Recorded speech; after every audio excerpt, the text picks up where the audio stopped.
Action. Hi, my name is Ms Kery, and I'll be reading Islandborn by Juno Diaz, illustrated by Leo Espinosa.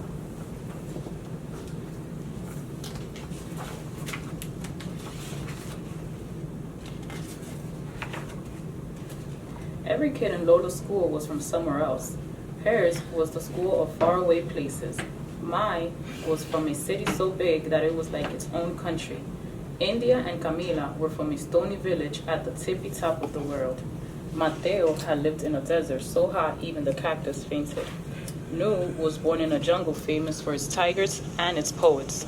And Lola was from the island. So when her teacher, Ms. Ovi, told the class, please draw a picture of the country you are originally from, your first country, and bring it in tomorrow, everyone got super excited. I'm going to put it in pyramids, said Dahlia. And I'll draw a canal this long, said Franklin. There's going to be a mongoose in mine, Nelson yelled. Nelson always yelled. Everyone was talking about their drawings, everyone but Lola. Lola, you see, loved to draw. But she had left the island when she was just a baby, so she didn't remember any of it. Lola raised her hand. She hated raising her hand almost as much as she hated Nelson's yelling. Miss, what if you don't remember where you are from? What if you left before you could start remembering? No problema, Miss Obi said. Are there people around you who do remember?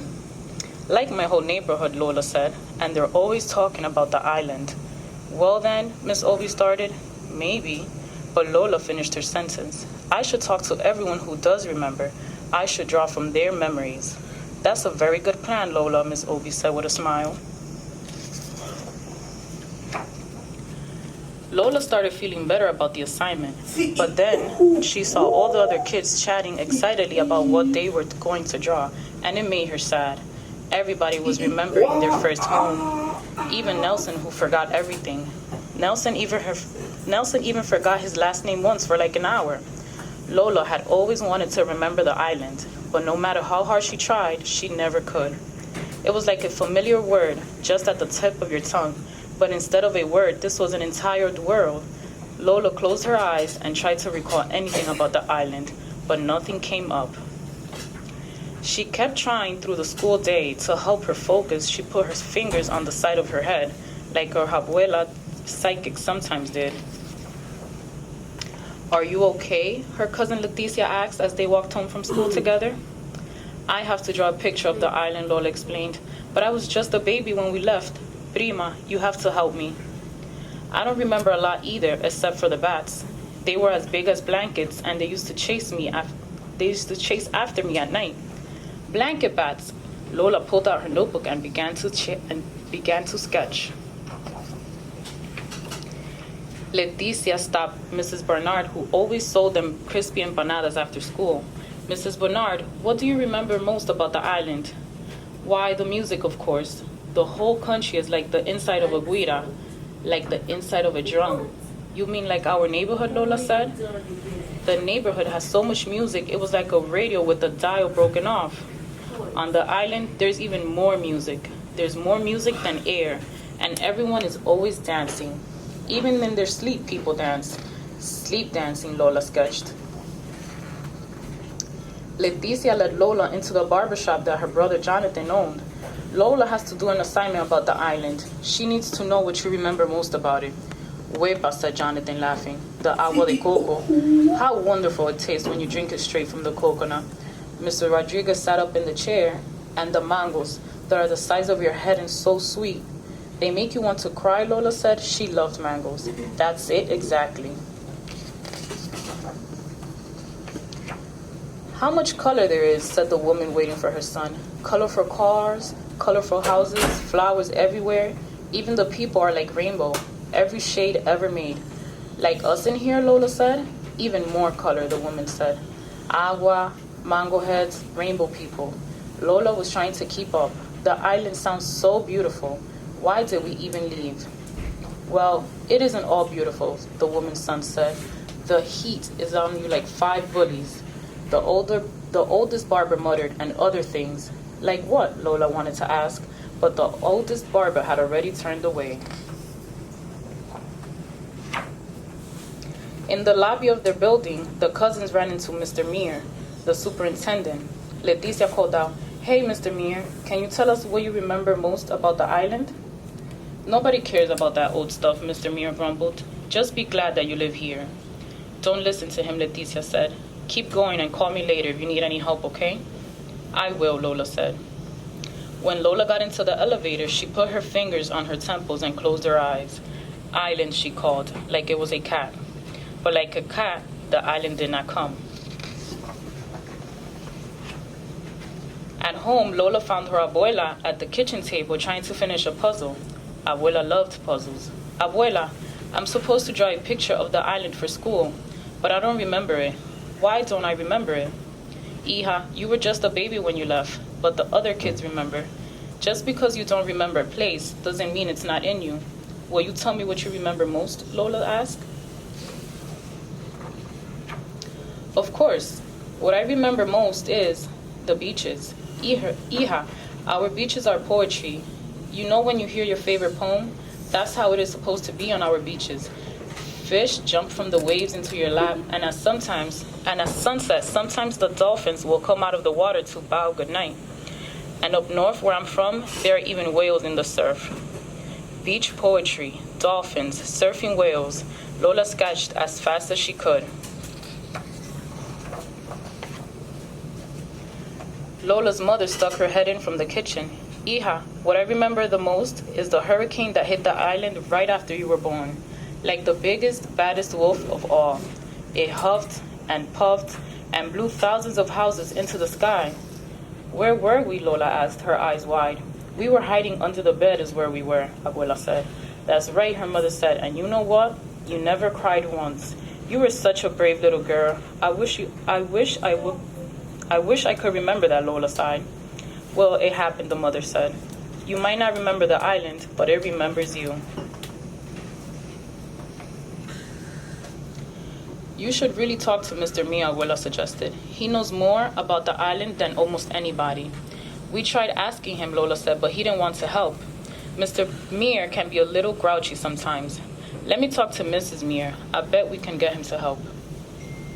Abuela called downstairs and shouted at Mrs. Meir, who then shouted at Mr. Meir. The old people were always shouting at each other. That's how they talked. Go on down," Abuela said. Mr. Meir said he would try to help." Lola was a little nervous, but that didn't stop her from knocking on the super's door. Mrs. Meir let her in. "Look how big you've gotten, Lola. Mr. Meir is in his workshop. Go right in." Mr. Meir looked up from the contraption he was fixing. "Your grandma says you've been interviewing people about the island." Lola nodded nervously. "Yes, sir. It's for a class assignment." "What have they told you?" She flipped through her sketches. Bats blankets, more music than air, fruit that makes you cry, beach poems, and a hurricane like a wolf. "I see," Mr. Meir said. "So no one told you about the monster?" Lola's eyes got wide. She shook her head no. "Even those who know don't always want to talk about him." Mr. Meir turned toward the old worn map he had of the island.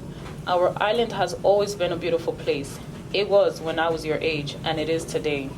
But even the most beautiful places can attract the monster. A long time ago, long before you were born, that's exactly what happened. A monster fell upon our poor island."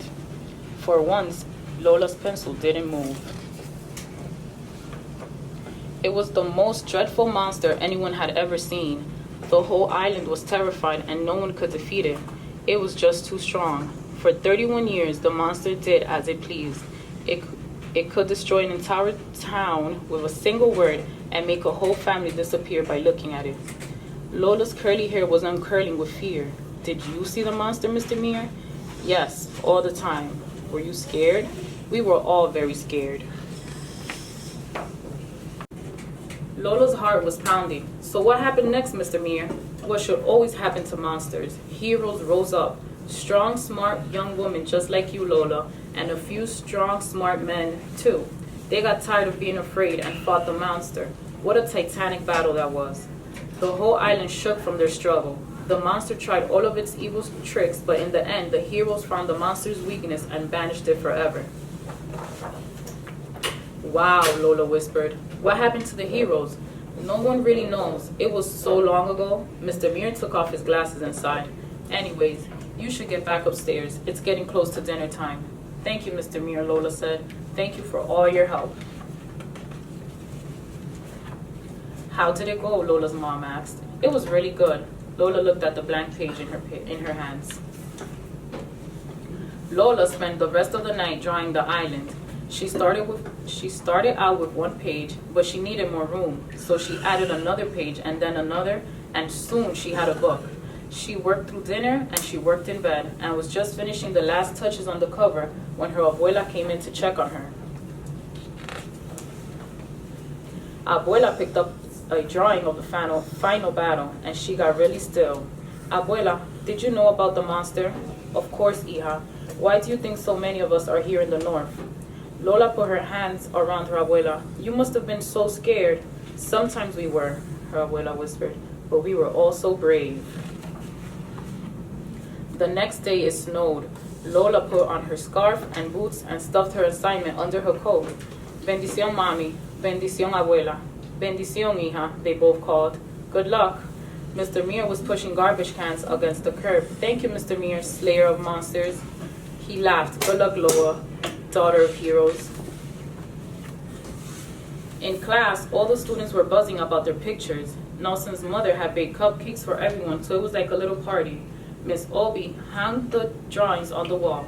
Now our classroom has windows, she said. Anytime you want to look at one another's first homes, all you have to do is look out the windows. Then Miss Obi reached Lola's desk. So how did it go, Lola? Were you able to remember anything? I tried really, really hard, but nothing came up, and that made me feel bad. But then I realized that I don't have to feel bad, because even if I've never set foot on the island, it doesn't matter. The island is me. Nelson snorted. That is so corny. It is not. Nelson, be nice, Miss Obi said. She and the other students gathered around Lola's desk. Nelson made sure that he got real close so he could see everything. Lola suddenly got nervous. Go ahead, Lola, show us. Okay. Lola said, taking a deep breath. She opened her book. And out burst the island.